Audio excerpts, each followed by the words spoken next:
Warning, the following presentation is intended for mature audiences and it contains graphic descriptions of crime scenes, adult dialogue, and strong language.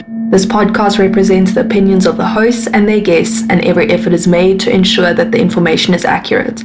Viewer discretion is advised.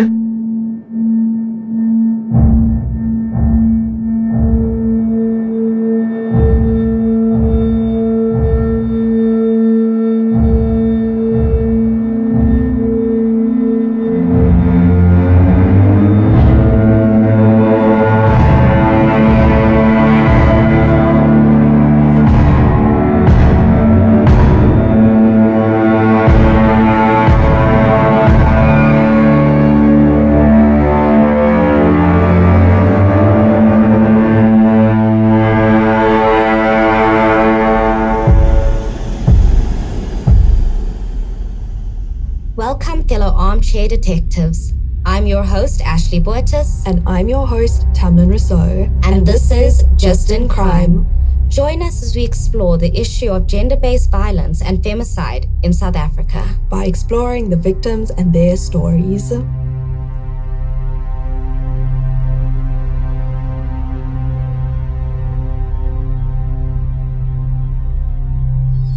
Leigh Matthews was a student at Bond University who was kidnapped and murdered. Her disappearance and her murder sparked a media frenzy, with the following investigation and court case being one of the most closely followed in South African history. This is part 1 of the Leigh Matthews case. Leigh Matthews was born on the 8th of July 1983 in Johannesburg to parents Rob and Sharon. She had an older sister, Karen, and the family lived in Fourways, which is a well-off neighborhood in Johannesburg North. Leigh was described as a soft person. She was also sensitive and kind. She had a good group of friends, but she never wanted to be the center of attention. She very much just kind of enjoyed her privacy, you know. Rowing was definitely also one of her biggest favorite hobbies because she loved it so much so that she was even part of the Wits University rowing team, even though she was attending a completely different university. Leigh started studying at Bond University Morningside campus in 2004. She was studying a BCom finance degree with the hopes of becoming a chartered accountant. She was said to be a very diligent student who had a bright future ahead of her. The day is the 8th of June 2004, the day of Leigh's 21st birthday. She had her blonde highlights and manicure done. She had been planning her 21st for months and she was beyond excited about it. She spent the evening of her birthday with close friends and family at a Chinese restaurant in Cyril Dean, Johannesburg to celebrate. It was a lovely evening with her sister, her mom, her dad, and some friends, so quite an intimate event. When they sang happy birthday to her, the whole restaurant had apparently joined in and Leigh became very shy. Wait, the whole restaurant? Like the whole restaurant? Dude, the whole restaurant. It's very strange. So strange. It's like no wonder she became shy in the situation. I would have too. Exactly. So but this wasn't her big party, just kind of like a small get-together to celebrate the day, you know? The real party was going to be held that Saturday evening. She had planned celebrations for the weekend. Her 21st was going to be a Pirates of the Caribbean themed party at the Wits Club. To mark the special occasion, her parents gave her a tanzanite ring. Her mother Sharon had one, and Leigh absolutely adored the rare-colored stone. She was ecstatic about her gift and she vowed that she would cherish it forever. After dinner, they all retired to their Fourways home and they had some tea, coffee, and cake. Their home was rather upmarket. Rob Matthews, who's Leigh's father, was a successful IT entrepreneur and they were all very down to earth. On Friday morning, Leigh dressed in jeans, a rust-colored sweater, and a black leather jacket. July in Johannesburg is cold, with temperatures in the morning dropping to single digits and sometimes even dipping into the minuses. So Leigh got into her car and left to go to class. She put the tanzanite ring in her pocket as she didn't want it to be damaged or stolen, you know. Her mother just smiled though. It was said that Leigh paid great attention to detail. She was very safety conscious, and her mom wasn't even surprised that Leigh took extra care of her gift. Leigh was excited about her friend's birthday party that was being held that evening. Bond's campus was well placed. It was close to Benmore Shopping Centre, so the students would often pop over there between classes. Leigh had planned to meet 2 friends at the shopping centre at 11 as they wanted to purchase a joint birthday present for their friend. The university campus was in Morningside, Sandton. The campus was well secured, with security guards at the gate. Leigh drove in, showing her student card to gain access, and parked in the student parking lot. When Leigh arrived at university on the morning of the 9th, she realized that she still had her mom's credit card in her purse. She sent her mom a text to tell her of the situation, and they made arrangements so that her mom could come to campus and pick up her credit card. Bond University had access control with the security boom at the entrance, so the plan was for Leigh to meet her mother Sharon at the gate after class at 10. A fellow student saw Leigh walking to her car in her usual parking spot, and a moment later, another student spotted her talking to a man. This was the last time anyone ever saw Leigh Matthews alive. Leigh's mother arrived at 10, but there was no sign of Leigh. She waited for about another 20 minutes, and when Leigh then didn't show up, she called her. But her phone was off, and this was very unusual. Her mother called her husband Rob and told him what was going on. He calmed her down and just assumed that there must have been some type of miscommunication between the two. At 11, Leigh's friends were waiting for her at the shopping mall as Leigh never showed up. As the morning passed, no one had heard from Leigh, and her parents grew very concerned. Her mother tried to call her several times, but her phone was still off. Leigh's mother finally saw an incoming call from her daughter. She was beyond relieved, but it wasn't Leigh's voice on the other side. It was a male's voice on the other end, and he said that he had taken Leigh. Dude, that must have been literally the most frightening thing any parent could go through. She must have been terrified. Well, you would think so, but at first she wasn't, because she thought it was a joke, and let me tell you why. She thought that it was a joke and it had something to do with the pirate-themed party. She recalls that initially laughing because Leigh had planned the whole event to the T, and it wouldn't have surprised Leigh's mother if she kicked off celebrations with a stunt the day before the actual party. But Sharon soon realized that this wasn't a joke. The man on the other end was angry. He wasn't joking, and he told Sharon that he wouldn't hesitate to kill her daughter if she didn't do exactly what he said. The kidnapper said that he was Libyan, and this wasn't his first kidnap for ransom, so he knew what he was doing. He would not hesitate to kill her daughter if she didn't comply. Sharon became hysterical and realized that Leigh's car was not in the parking lot. The abductor spelled out his ransom demand, asking for 300,000 rand. Oh my gosh, that's literally so much money. Yeah, dude. And back in the day, that was obviously asking for a lot more than it would be asking for the amount in the present day. Yeah, dude, that's the price of a car. And people save for years and years to have that kind of money. You can't just ask that. Exactly. So he was demanding and seemed very much in control of the situation. At this point, Rob had been added to the call, and Leigh's parents both became frenzied. They didn't doubt for a second that he was serious. Rob and Sharon begged the kidnapper to have mercy on their daughter. They explained that it was the day before her 21st birthday party and said they would do anything to get her home in time. He hung up without any further discussion. Rob was beside himself. He knew he needed some help, but didn't want to do anything to endanger his daughter's life. He drove to different Standard Bank ATMs and drew 300,000 rand in cash. While he was driving, he contacted a private investigation company called Revert Risk Management. He arranged to meet one of the private investigators at a petrol station. The private investigator highly recommended that they get the police involved. He made a call, and within half an hour, Superintendent Dion Skeepers arrived at the petrol station.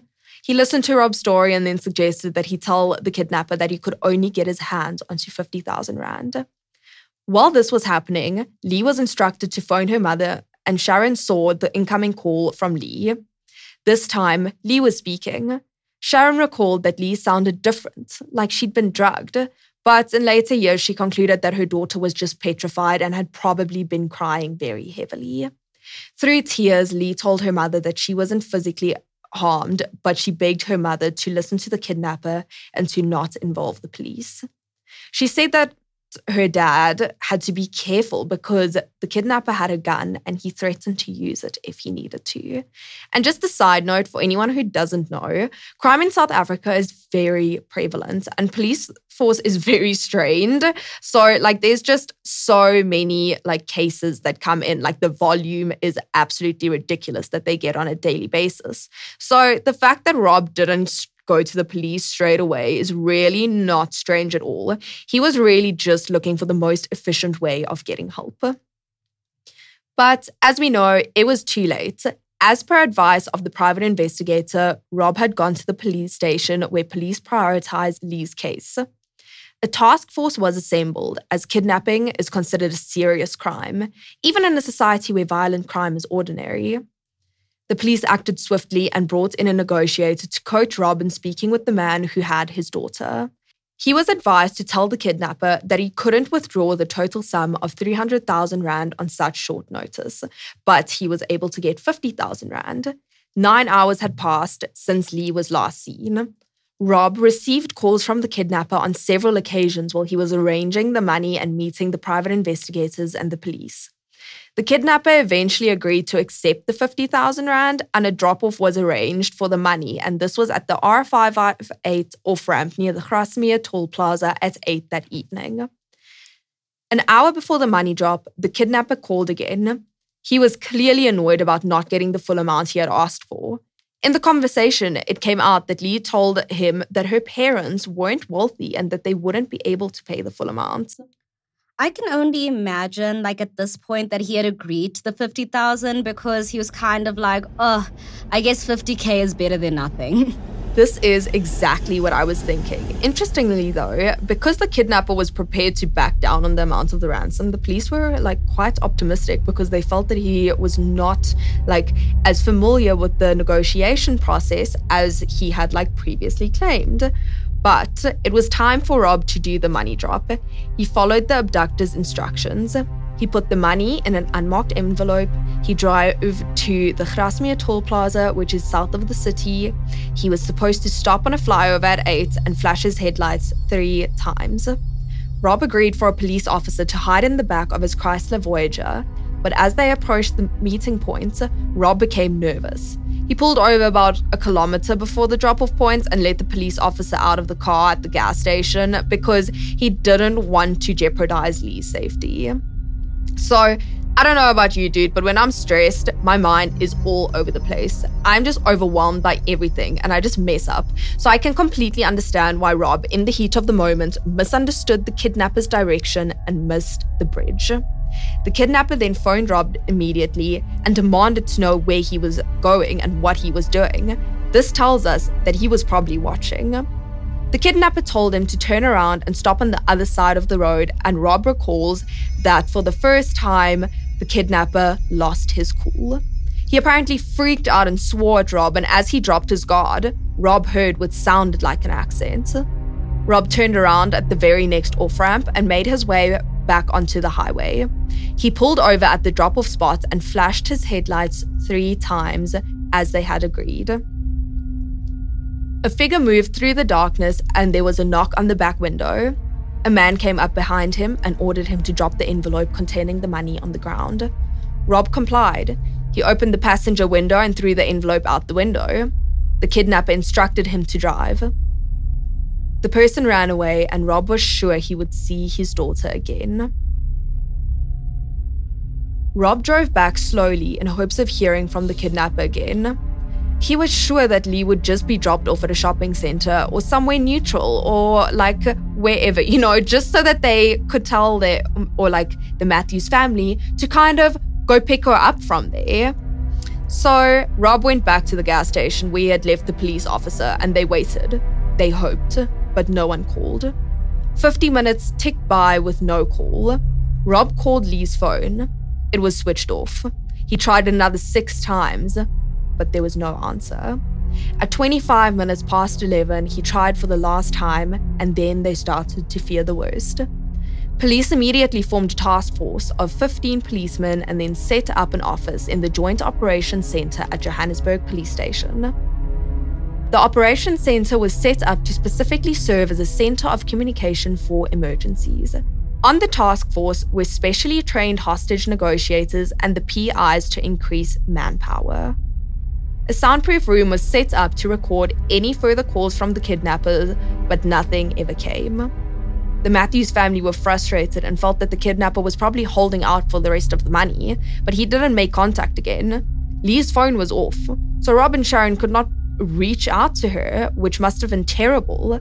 Everyone waited at the command center until like 1 a.m, but there was still nothing.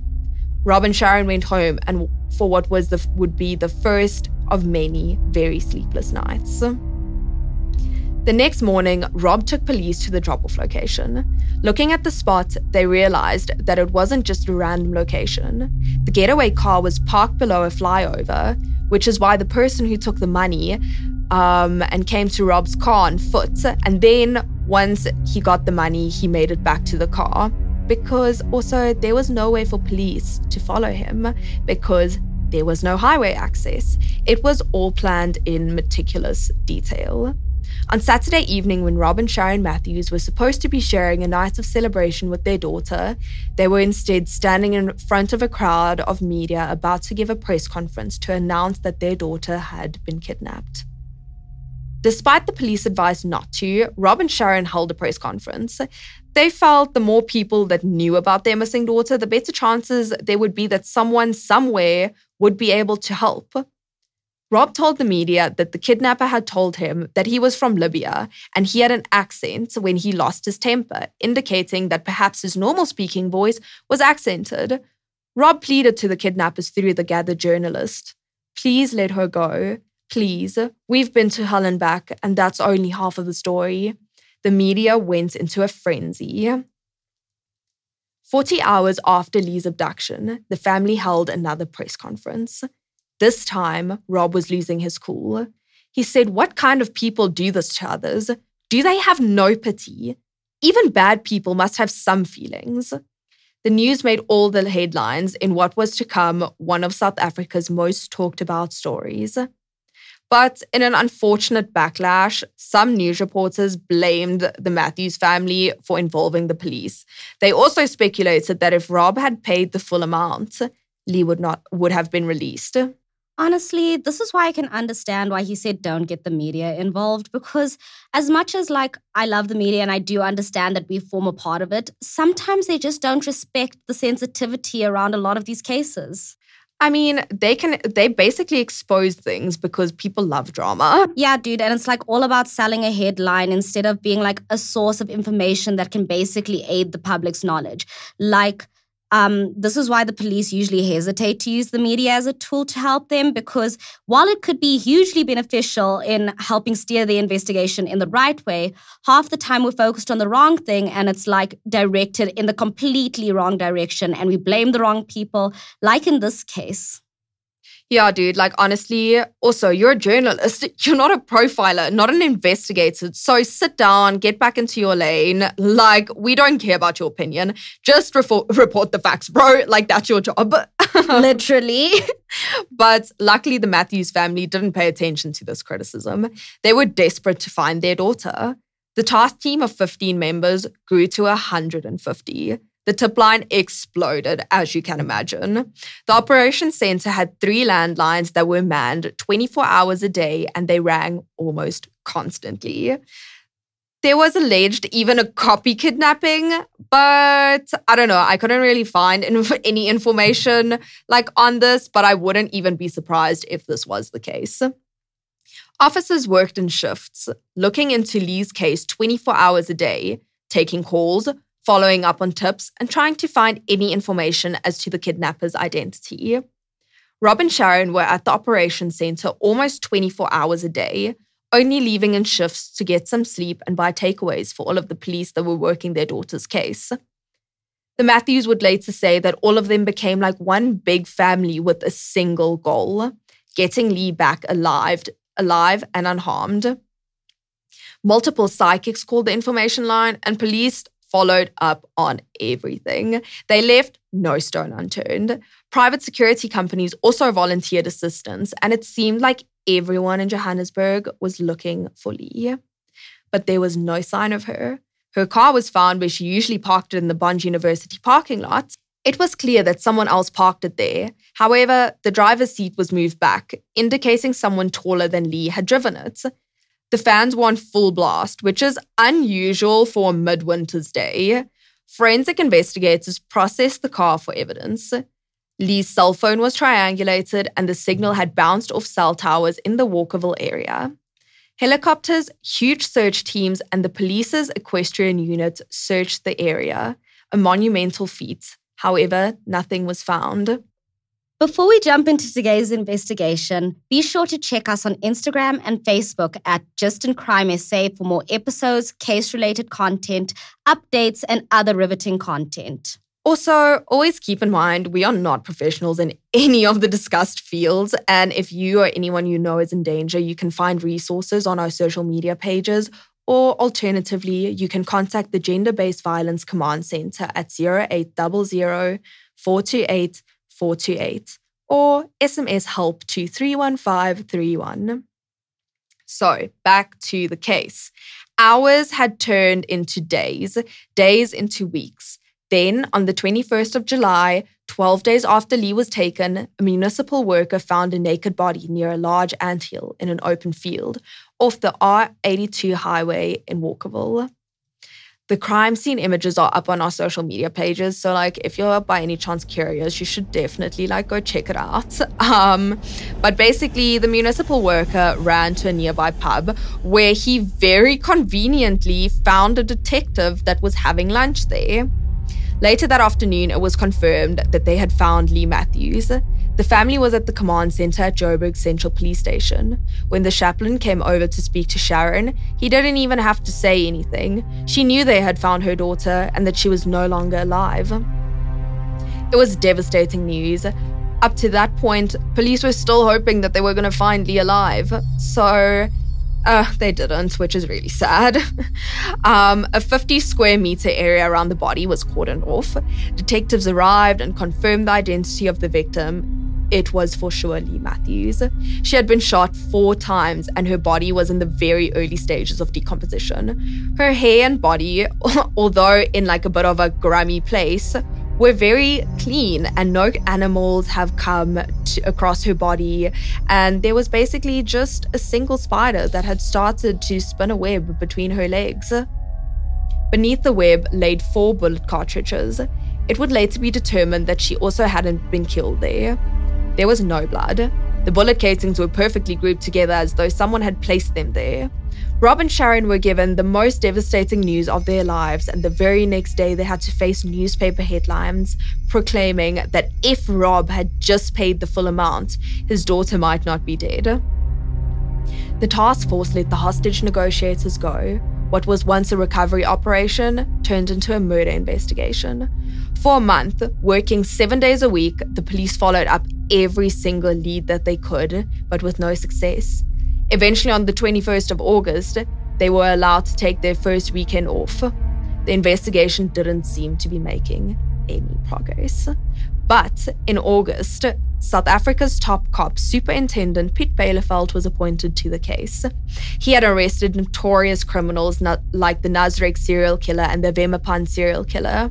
He was renowned for building airtight cases, so the prosecution had a field day in court, leaving offenders with the maximum penalty. Bielefeld joined the investigation 34 days after Leigh's body was found and had some catching up work to do.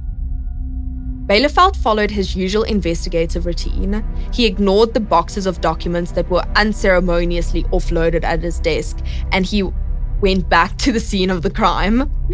Bond University was secure, and Leigh's family and friends all told him that Leigh was very safety conscious. She would never get into a car with a stranger. All the visitors to the university on the day of Leigh's disappearance were checked out, so in Bielefeld's mind, that only left one possibility. Leigh was taken by someone she knew, and that person was a student at Bond University. Bielefeld decided to revisit the 3 locations where he knew the killer had been: the Bond University parking lot, the money drop site, and the field where Leigh's body was discovered. Bielefeld re-interviewed witnesses from Bond University, Cell phone evidence indicated that Leigh's phone was used at 22 minutes past 10 at Bond University. The next location was in Walkerville, then Lenasia in Johannesburg South, and lastly again from Walkerville. On a map, the route looks like an inverted T with Bond University at the top, Walkerville at the bottom right, and Lenasia left. Bielefeld also spoke to Elliot Makobela again, the municipal worker who had found Leigh's body. He said that he had been out in the field the previous day, in the exact same area, and he was very sure that Leigh had not been there. The crime scene had very few clues. Forensic investigators felt that Leigh was not killed at the location where she was found, but rather dumped afterwards. Her nails, already manicured for her party the night after she was abducted, were clean, which was unusual for the dusty and grubby location where she was found. She had been shot multiple times, yet there was no blood at the scene. Even though she had no clothes on when she was found, a post-mortem examination found that she had not been sexually assaulted. The pathologist concluded that she was most likely murdered approximately 10 days before her body was discovered. That is 2 days after she was abducted. And then basically it was just like speculated that she was like kept somewhere cold because her toes and the soles of her feet were red. And this basically like indicated frostbite. So it was evident that during her time in captivity, Leigh was not given anything to eat or drink. She was dehydrated and her stomach was empty. Her cause of death was either one of 4 gunshot wounds to her head and chest. The pathologist advised investigators that the 4 gunshot wounds would have caused a lot of bleeding, up to like 2 liters worth, confirming their suspicions that she could not have been killed at the place where she was found. This begged the question, where did the kidnapper hold Leigh captive? And where did he kill her? And ultimately, who was the man who took her? Superintendent Bielefeld spoke to Rob and Sharon Matthews again. He asked them if they could recall anything that was said, or perhaps there was like a unique background sound, anything that could reveal something about the abductor's identity. Rob said that on the night of the money exchange, when he misunderstood the drop-off location, the kidnapper swore and hurled abuse. During this tirade, his accent changed. Rob told Bielefeld that he was pretty sure that the person on the other end of the line had an Indian accent. Because of the pointed directions he gave him and the ease with which he escaped, Rob also had the sense that the person he was talking to was a local, and not too far from Walkerville was Lenasia, an area which had a large Indian community. Bielefeld followed up on the information and visited Bond University's administration office. He studied the names of all the students on the roll, specifically ones who studied the same course as Leigh, paying particular attention to students with Indian last names. At the same time, Bielefeld's support team combed through stacks of phone records supplied by the Crime Intelligence Unit and cross-referenced phone calls that were made from the same location as Leigh's phone. One name came up multiple times: 24-year-old Donovan Moodley. Moodley came from a stable and loving home and lived with his parents in Alberton, Johannesburg South. His dad was a Baptist minister and his mom was very active in supporting her husband and was involved in many church activities. Before starting at Bond University, Moodley had worked as a financial manager at a travel agency for 3.5 years. By all accounts, he had a good working record. When he left his job, he sold his BMW to his sister and brother-in-law, who paid him in monthly installments. He downgraded to a Toyota Tazz, but had a motorbike, a yellow Ducati that was his pride and joy. For extra income, he owned 2 coin-operated pool tables in a bar. He also played in pool tournaments, and he told people that quite often he won quite a bit of cash while doing so. But other than that, he spent most of his time with his high school sweetheart, Yoshika Singh. Moodley enrolled as a full-time student in January 2004 and only attended lectures during the first term. He was a bit older than the other students and didn't seem to be interested in graduating anytime soon. And I say this because weirdly, he showed up for exams, but he never wrote anything on his papers. He literally wrote his name and his student number. And that's it. Also, another interesting thing is that a couple of weeks before Leigh's abduction, he had notified college administration that he was dropping out. What caught investigators' attention was the fact that Moodley had a firearm registered to his name. He owned a Taurus 9mm pistol, the kind of weapon that was used to kill Leigh Matthews. Leigh's friends and family hadn't ever heard of Moodley, so Bielefeld didn't think that Leigh was friends with him. They could have known each other as acquaintances, or he could have been watching her without her knowledge, which is quite scary because he probably blended in very easily. I think we always think that murderers or criminals look different to us, and they're walking around with "I am a murderer" plastered on their forehead in bright red writing. But the reality is they look exactly like us, and I think that's why it's so scary and basically why it's so dangerous. Exactly, but when investigators took a closer look at Moodley, Bielefeld just had a gut feeling that he was their guy. But because he had gang experience, he knew from experience that it was essential to collect airtight evidence against someone before making an arrest, because when faced with indisputable evidence, perpetrators often have no other choice but to confess to their crimes. Police studied Moodley's credit card statements. They knew they were onto something and literally inspected each and every transaction made by Moodley.